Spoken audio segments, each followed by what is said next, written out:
Viaje a la semilla. Alejo Carpentier. 1. ¿Qué quieres, viejo? Varias veces cayó la pregunta de lo alto de los andamios, pero el viejo no respondía. Andaba de un lugar a otro, fisgoneando, sacándose de la garganta un largo monólogo de frases incomprensibles. Ya habían descendido las tejas, cubriendo los canteros muertos con su mosaico de barro cocido.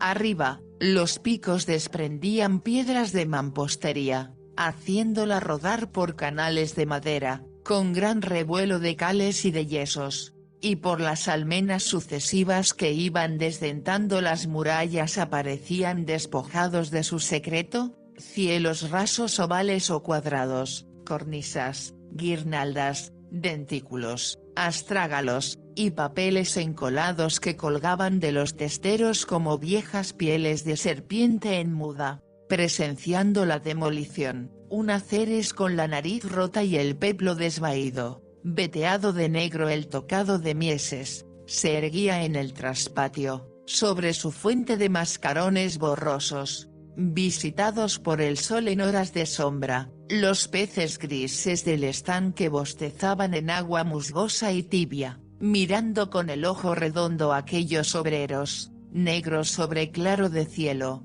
que iban rebajando la altura secular de la casa. El viejo se había sentado, con el cayado apuntalándole la barba, al pie de la estatua. Miraba el subir y bajar de cubos en que viajaban restos apreciables. Oíanse, en sordina, los rumores de la calle mientras, arriba, las poleas concertaban, sobre ritmos de hierro con piedra, sus gorjeos de aves desagradables y pechugonas.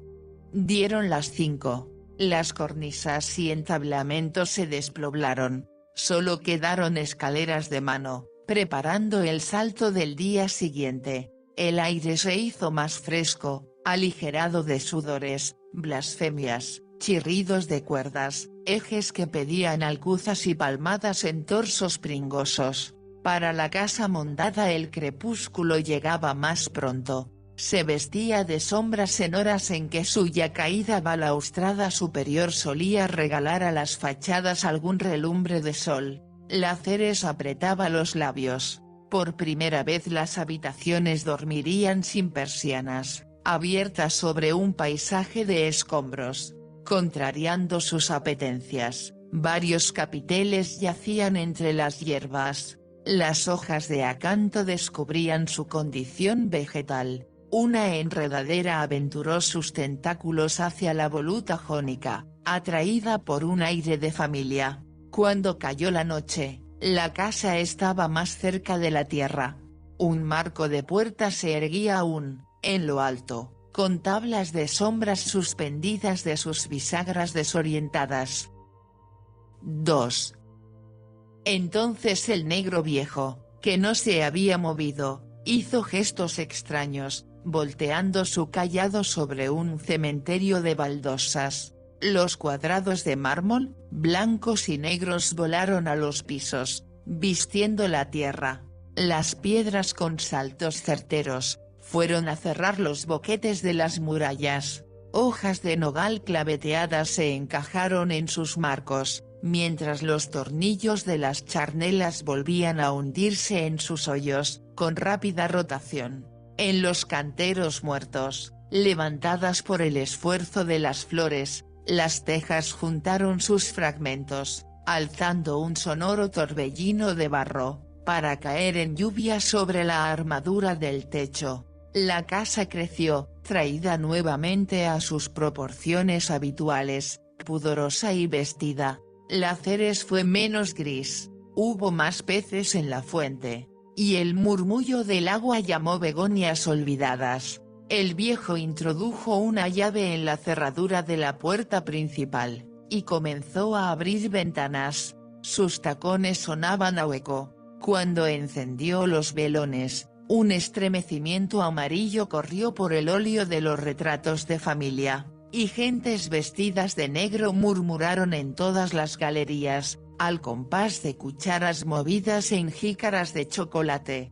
Don Marcial, el marqués de Capellanías, yacía en su lecho de muerte, el pecho acorazado de medallas, escoltado por 4 cirios con largas barbas de cera derretida. 3. Los cirios crecieron lentamente, perdiendo sudores. Cuando recobraron su tamaño, los apagó la monja apartando una lumbre. Las mechas blanquearon, arrojando el pabilo.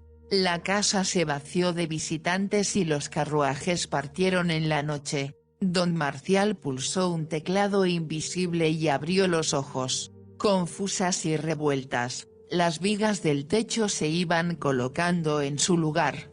Los pomos de medicina, las borlas de damasco, el escapulario de la cabecera, los daguerrotipos, las palmas de la reja, salieron de sus nieblas. Cuando el médico movió la cabeza con desconsuelo profesional, el enfermo se sintió mejor. Durmió algunas horas y despertó bajo la mirada negra y cejuda del padre Anastasio. De franca, detallada, poblada de pecados, la confesión se hizo reticente, penosa, llena de escondrijos. ¿Y qué derecho tenía, en el fondo, aquel carmelita, a entrometerse en su vida? Don Marcial se encontró, de pronto, tirado en medio del aposento. Aligerado de un peso en las sienes, se levantó con sorprendente celeridad.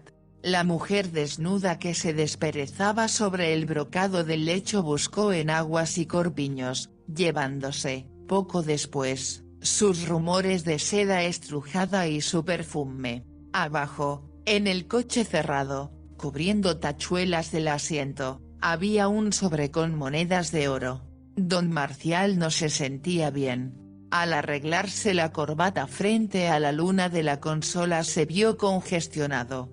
Bajó al despacho donde lo esperaban hombres de justicia, abogados y escribientes, para disponer la venta pública de la casa. Todo había sido inútil. Sus pertenencias se irían a manos del mejor postor, al compás de martillo golpeando una tabla. Saludó y le dejaron solo. Pensaba en los misterios de la letra escrita, en esas hebras negras que se enlazan y desenlazan sobre anchas hojas afiligranadas de balanzas, enlazando y desenlazando compromisos, juramentos, alianzas, testimonios, declaraciones, apellidos, títulos, fechas, tierras, árboles y piedras, maraña de hilos, sacada del tintero, en que se enredaban las piernas del hombre, vedándole caminos desestimados por la ley, cordón al cuello, que apretaban su sordina al percibir el sonido temible de las palabras en libertad. Su firma lo había traicionado, yendo a complicarse en nudo y enredos de legajos. Atado por ella, el hombre de carne se hacía hombre de papel. Era el amanecer. El reloj del comedor acababa de dar las 6 de la tarde. 4. Transcurrieron meses de luto, ensombrecidos por un remordimiento cada vez mayor. Al principio, la idea de traer una mujer a aquel aposento se le hacía casi razonable, pero, poco a poco, las apetencias de un cuerpo nuevo fueron desplazadas por escrúpulos crecientes, que llegaron al flagelo. Cierta noche, don Marcial se ensangrentó las carnes con una correa, sintiendo luego un deseo mayor, pero de corta duración. Fue entonces cuando la marquesa volvió, una tarde, de su paseo a las orillas del Almendares. Los caballos de la calesa no traían en las crines más humedad que la del propio sudor, pero, durante todo el resto del día, dispararon coces a las tablas de la cuadra, irritados, al parecer, por la inmovilidad de nubes bajas. Al crepúsculo, una tinaja llena de agua se rompió en el baño de la marquesa. Luego, las lluvias de mayo rebosaron el estanque, y aquella negra vieja, con tacha del cimarrona y palomas debajo de la cama, que andaba por el patio murmurando, desconfía de los ríos, niña, desconfía de lo verde que corre. No había día en que el agua no revelara su presencia, pero esa presencia acabó por no ser más que una jícara derramada sobre el vestido traído de París, al regreso del baile aniversario dado por el capitán general de la colonia.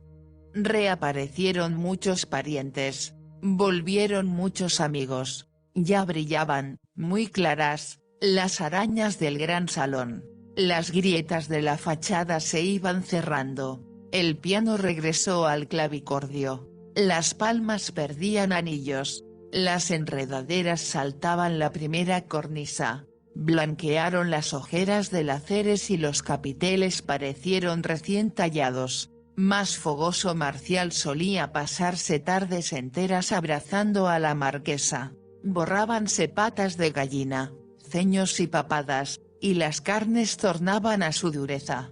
Un día, un olor de pintura fresca llenó la casa. 5. Los rubores eran sinceros, cada noche se abrían un poco más las hojas de los biombos, las faldas caían en rincones menos alumbrados y eran nuevas barreras de encajes. Al fin la marquesa sopló las lámparas. Solo él habló en la obscuridad.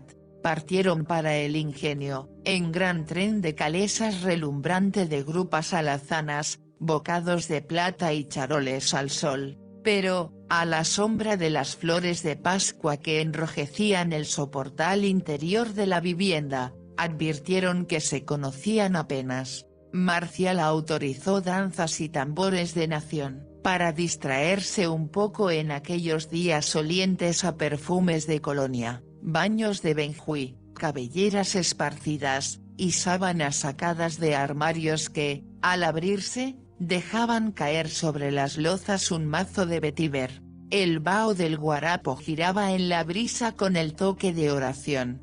Volando bajo, las auras anunciaban lluvias reticentes, cuyas primeras gotas, anchas y sonoras, eran sorbidas por tejas tan secas que tenían diapasón de cobre.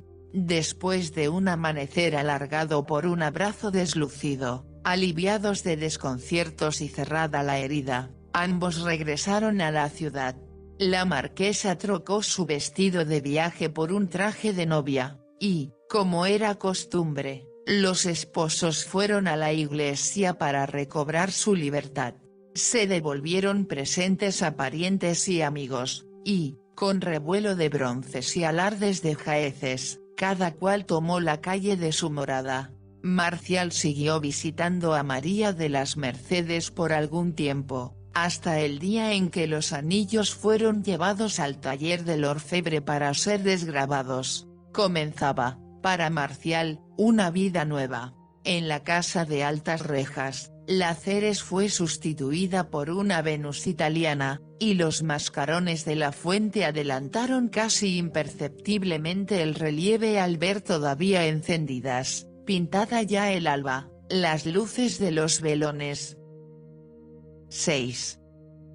Una noche, después de mucho beber y marearse con tufos de tabaco frío, dejados por sus amigos, Marcial tuvo la sensación extraña de que los relojes de la casa daban las 5, luego las 4:30, luego las 4, luego las 3:30. Era como la percepción remota de otras posibilidades, como cuando se piensa, en enervamiento de vigilia, que puede andarse sobre el cielo raso con el piso por cielo raso, entre muebles firmemente asentados entre las vigas del techo. Fue una impresión fugaz, que no dejó la menor huella en su espíritu, poco llevado, ahora, a la meditación. Y hubo un gran sarao, en el salón de música, el día en que alcanzó la minoría de edad. Estaba alegre, al pensar que su firma había dejado de tener un valor legal, y que los registros y escribanías, con sus polillas, se borraban de su mundo. Llegaba al punto en que los tribunales dejan de ser temibles para quienes tienen una carne desestimada por los códigos. Luego de achisparse con vinos generosos, los jóvenes descolgaron de la pared una guitarra incrustada de nácar, un salterio y un serpentón. Alguien dio cuerda al reloj que tocaba la tirolesa de las vacas y la balada de los lagos de Escocia. Otro embocó un cuerno de caza que dormía, enroscado en su cobre, sobre los fieltros encarnados de la vitrina, al lado de la flauta travesera traída de Aranjuez. Marcial, que estaba requebrando atrevidamente a la de Campo Florido, susumó al guirigay, buscando en el teclado, sobre bajos falsos, la melodía del Tripili-Trapala, y subieron todos al desván, de pronto, recordando que allá, bajo vigas que iban recobrando el repello, se guardaban los trajes y libreas de la casa de capellanías. En entrepaños escarchados de alcanfor descansaban los vestidos de corte, un espadín de embajador, varias guerreras emplastronadas, el manto de un príncipe de la iglesia, y largas casacas, con botones de damasco y difuminos de humedad en los pliegues. Matizáronse las penumbras con cintas de amaranto, miriñaques amarillos, túnicas marchitas y flores de terciopelo. Un traje de chispero con redecilla de borlas, nacido en una mascarada de carnaval, levantó aplausos. La de Campo Florido redondeó los hombros empolvados bajo un rebozo de color de carne criolla, que sirviera a cierta abuela, en noche de grandes decisiones familiares, para avivar los amansados fuegos de un rico síndico de clarissas. Disfrazados regresaron los jóvenes al salón de música, tocado con un tricornio de regidor. Marcial pegó 3 bastonazos en el piso, y se dio comienzo a la danza de la valse, que las madres hallaban terriblemente impropio de señoritas, con eso de dejarse enlazar por la cintura, recibiendo manos de hombre sobre las ballenas del corset que todas se habían hecho según el reciente patrón de El Jardín de las Modas. Las puertas se obscurecieron de fámulas, cuadrerizos, sirvientes, que venían de sus lejanas dependencias y de los entresuelos sofocantes para admirarse ante fiesta de tanto alboroto. Luego, se jugó a la gallina ciega y al escondite. Marcial, oculto con la de Campo Florido detrás de un biombo chino, le estampó un beso en la nuca, recibiendo en respuesta un pañuelo perfumado, cuyos encajes de Bruselas guardaban suaves tibiezas de escote. Y cuando las muchachas se alejaron en las luces del crepúsculo, hacia las atalayas y torreones que se pintaban en gris negro sobre el mar, los mozos fueron a la casa de baile, donde tan sabrosamente se contoneaban las mulatas de grandes ajorcas, sin perder nunca así fuera de movida una guaracha, sus zapatillas de alto tacón. Y como se estaba en carnavales, los del cabildo Arará Tres Ojos levantaban un trueno de tambores tras de la pared medianera, en un patio sembrado de granados. Subidos en mesas y taburetes, Marcial y sus amigos alabaron el garbo de una negra de pasas entre canas, que volvía a ser hermosa, casi deseable, cuando miraba por sobre el hombro, bailando con altivo mohín de reto. 7. Las visitas de don Abundio, notario y albacea de la familia, eran más frecuentes. Se sentaba gravemente a la cabecera de la cama de Marcial, dejando caer al suelo su bastón de acana para despertarlo antes de tiempo. Al abrirse, los ojos tropezaban con una levita de alpaca, cubierta de caspa, cuyas mangas lustrosas recogían títulos y rentas. Al fin solo quedó una pensión razonable, calculada para poner coto a toda locura. Fue entonces cuando Marcial quiso ingresar en el Real Seminario de San Carlos. Después de mediocres exámenes, frecuentó los claustros, comprendiendo cada vez menos las explicaciones de los dómines. El mundo de las ideas se iba despoblando. Lo que había sido, al principio, una ecuménica asamblea de peplos, jubones, golas y pelucas, controversistas y ergotantes, cobraba la inmovilidad de un museo de figuras de cera. Marcial se contentaba ahora con una exposición escolástica de los sistemas, aceptando por bueno lo que se dijera en cualquier texto: león, avestruz, ballena, y jaguar. Leíase sobre los grabados en cobre de la historia natural. Del mismo modo, Aristóteles, Santo Tomás, Bacon, Descartes, encabezaban páginas negras, en que se catalogaban aburridamente las interpretaciones del universo, al margen de una capitular espesa. Poco a poco, Marcial dejó de estudiarlas, encontrándose librado de un gran peso. Su mente se hizo alegre y ligera, admitiendo tan solo un concepto instintivo de las cosas. ¿Para qué pensar en el prisma, cuando la luz clara de invierno daba mayores detalles a las fortalezas del puerto? Una manzana que cae del árbol solo es incitación para los dientes. Un pie en una bañadera no pasa de ser un pie en una bañadera. El día que abandonó el seminario, olvidó los libros. El gnomon recobró su categoría de duende, el espectro fue sinónimo de fantasma, el octandro era bicho acorazado, con púas en el lomo. Varias veces, andando pronto, inquieto el corazón, había ido a visitar a las mujeres que cuchicheaban, detrás de puertas azules, al pie de las murallas. El recuerdo de la que llevaba zapatillas bordadas y hojas de albahaca en la oreja lo perseguía, en tardes de calor, como un dolor de muelas. Pero, un día, la cólera y las amenazas de un confesor le hicieron llorar de espanto. Cayó por última vez en las sábanas del infierno, renunciando para siempre a sus rodeos por calles poco concurridas, a sus cobardías de última hora que le hacían regresar con rabia a su casa, luego de dejar a sus espaldas cierta acera rajada, señal, cuando andaba con la vista baja, de la media vuelta que debía darse por hollar el umbral de los perfumes.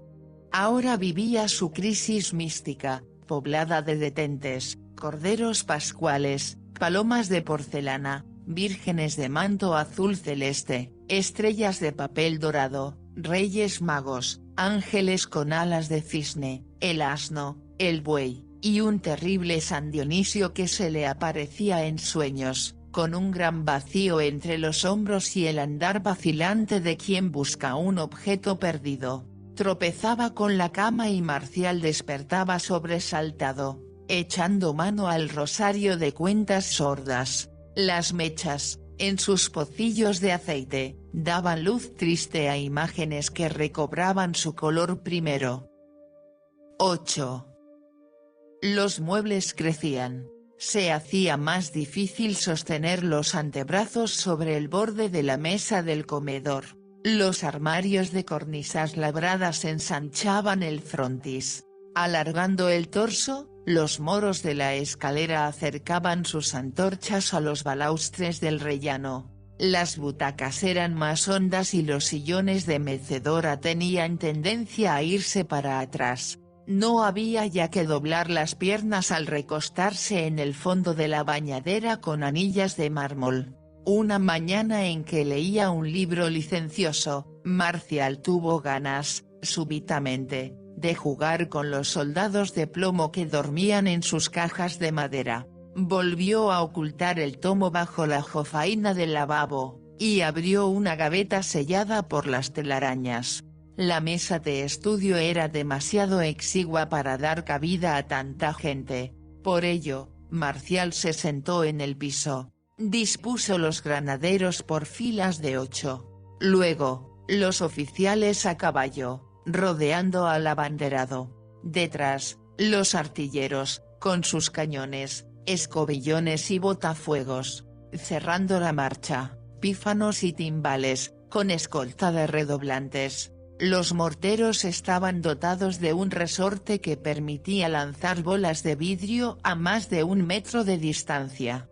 Pum, pum, pum, caían caballos, caían abanderados, caían tambores. Hubo de ser llamado 3 veces por el negro Eligio, para decidirse a lavarse las manos y bajar al comedor. Desde ese día, Marcial conservó el hábito de sentarse en el enlosado. Cuando percibió las ventajas de esa costumbre, se sorprendió por no haberlo pensado antes.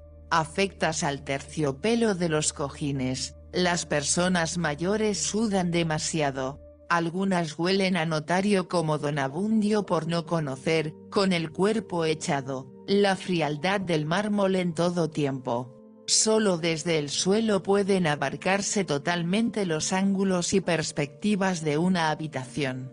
Hay bellezas de la madera, misteriosos caminos de insectos, rincones de sombra, que se ignoran a altura de hombre. Cuando llovía, Marcial se ocultaba debajo del clavicordio. Cada trueno hacía temblar la caja de resonancia, poniendo todas las notas a cantar. Del cielo caían los rayos para construir aquella bóveda de calderones, órgano, pinar al viento, mandolina de grillos.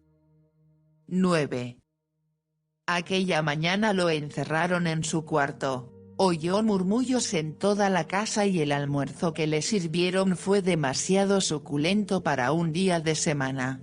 Había 6 pasteles de la confitería de la Alameda cuando solo 2 podían comerse, los domingos, después de misa. Se entretuvo mirando estampas de viaje, hasta que el abejeo creciente, entrando por debajo de las puertas, le hizo mirar entre persianas. Llegaban hombres vestidos de negro, portando una caja con agarraderas de bronce. Tuvo ganas de llorar, pero en ese momento apareció el calesero Melchor, luciendo sonrisa de dientes en lo alto de sus botas sonoras. Comenzaron a jugar al ajedrez. Melchor era caballo, él era rey. Tomando las losas del piso por tablero, podía avanzar de una en una, mientras Melchor debía saltar una de frente y 2 de lado, o viceversa.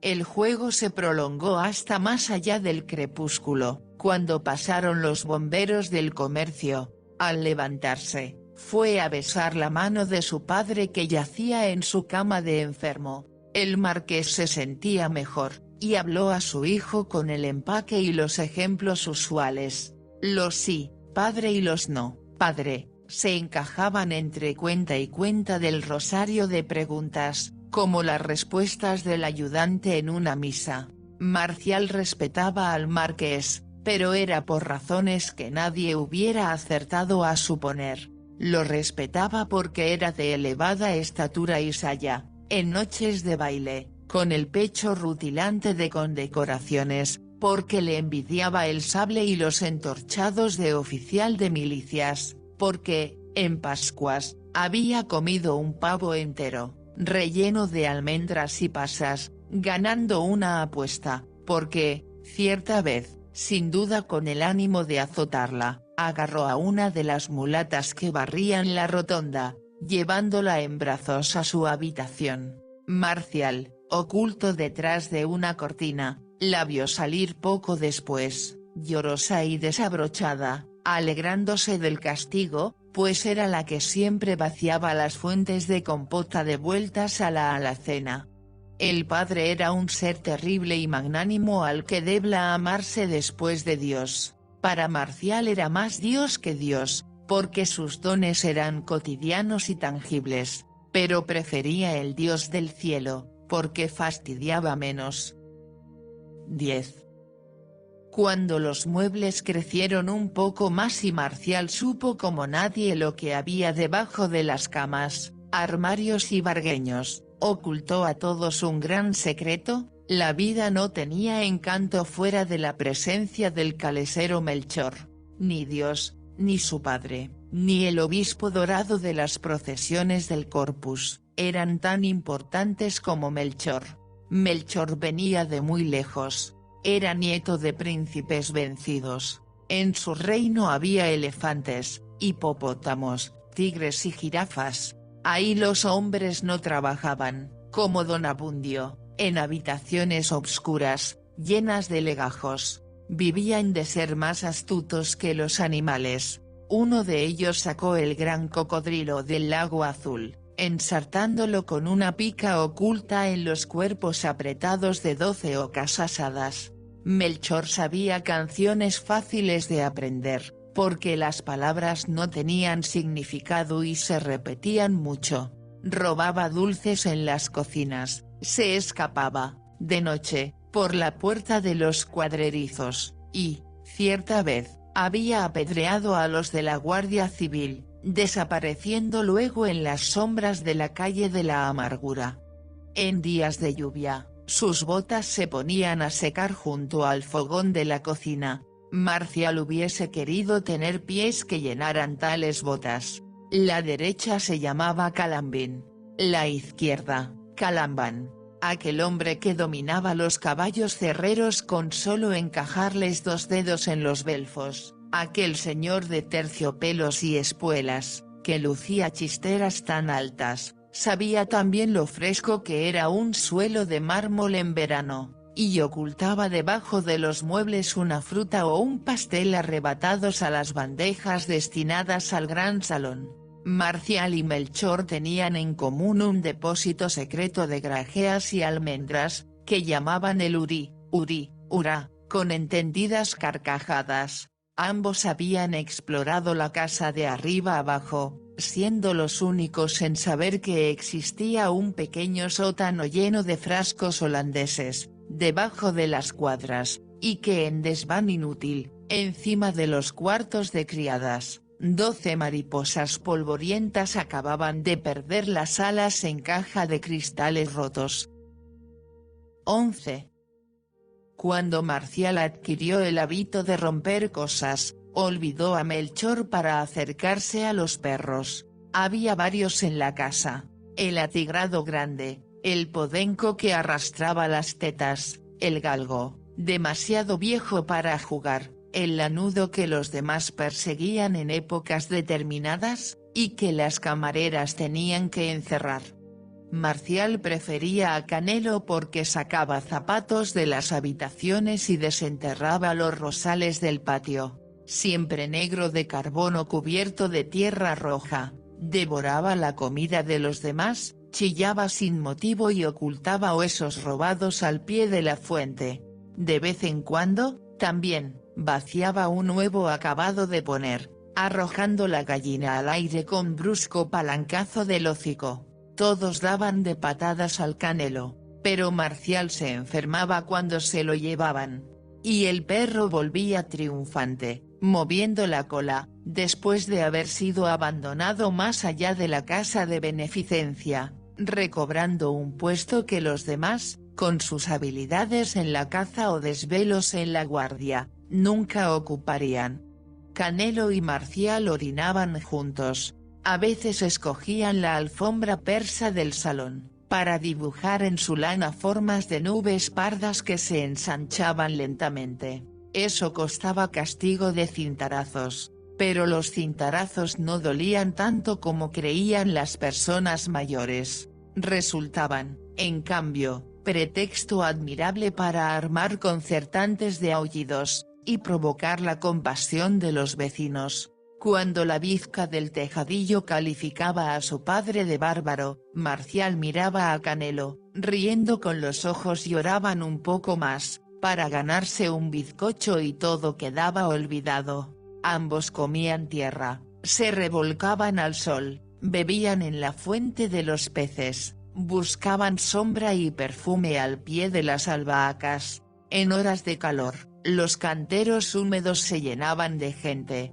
Ahí estaba la gansa gris, con bolsa colgante entre las patas zambas, el gallo viejo de culo pelado, la lagartija que decía Ura, sacándose del cuello una corbata rosada, el triste jubo nacido en ciudad sin hembras, el ratón que tapiaba su agujero con una semilla de carey. Un día señalaron el perro a Marcial. «Guau, guau», signo de exclamación, dijo. Hablaba su propio idioma, había logrado la suprema libertad. Ya quería alcanzar, con sus manos, objetos que estaban fuera del alcance de sus manos. 12. Hambre, sed, calor, dolor, frío, Apenas Marcial redujo su percepción a la de estas realidades esenciales, renunció a la luz que ya le era accesoria. Ignoraba su nombre. Retirado el bautismo, con su sal desagradable, no quiso ya el olfato, ni el oído, ni siquiera la vista. Sus manos rozaban formas placenteras. Era un ser totalmente sensible y táctil. El universo le entraba por todos los poros. Entonces cerró los ojos que solo divisaban gigantes nebulosos y penetró en un cuerpo caliente, húmedo, lleno de tinieblas, que moría. El cuerpo, al sentirlo arrebozado con su propia sustancia, resbaló hacia la vida. Pero ahora el tiempo corrió más pronto, adelgazando sus últimas horas. Los minutos sonaban aglisando de naipes bajo el pulgar de un jugador.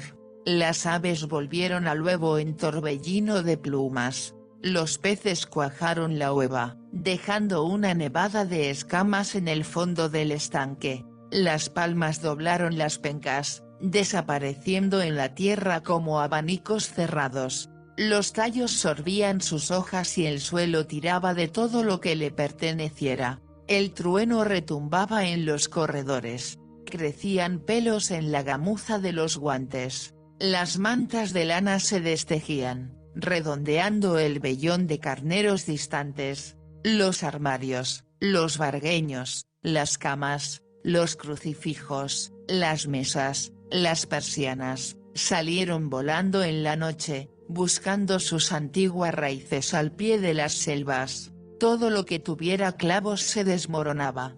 Un bergantín, anclado no se sabía dónde, llevó presurosamente a Italia los mármoles del piso y de la fuente, las panoplias, los herrajes, las llaves, las cazuelas de cobre, los bocados de las cuadras, se derretían, engrosando un río de metal que galerías sin techo canalizaban hacia la tierra. Todo se metamorfoseaba, regresando a la condición primera. El barro, volvió al barro, dejando un yermo en lugar de la casa. 13. Cuando los obreros vinieron con el día para proseguir la demolición, encontraron el trabajo acabado. Alguien se había llevado la estatua de Ceres, vendida la víspera a un anticuario. Después de quejarse al sindicato, los hombres fueron a sentarse en los bancos de un parque municipal. Uno recordó entonces la historia, muy difuminada, de una marquesa de capellanías, ahogada, en tarde de mayo, entre las malangas del Almendares. Pero nadie prestaba atención al relato, porque el sol viajaba de oriente a occidente, y las horas que crecen a la derecha de los relojes deben alargarse por la pereza, ya que son las que más seguramente llevan a la muerte. Fin.